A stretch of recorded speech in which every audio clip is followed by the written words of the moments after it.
not you need new hearing aids every time your hearing changes, and the answer is no.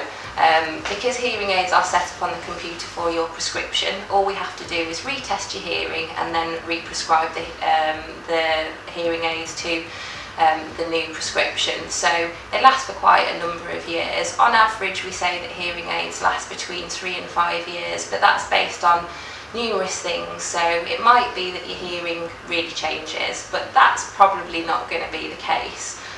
Most of the time it may be that people's lifestyle changes or that their processing ability changes as well. So you might find you want to go to a slightly higher technology level if your processing deteriorates.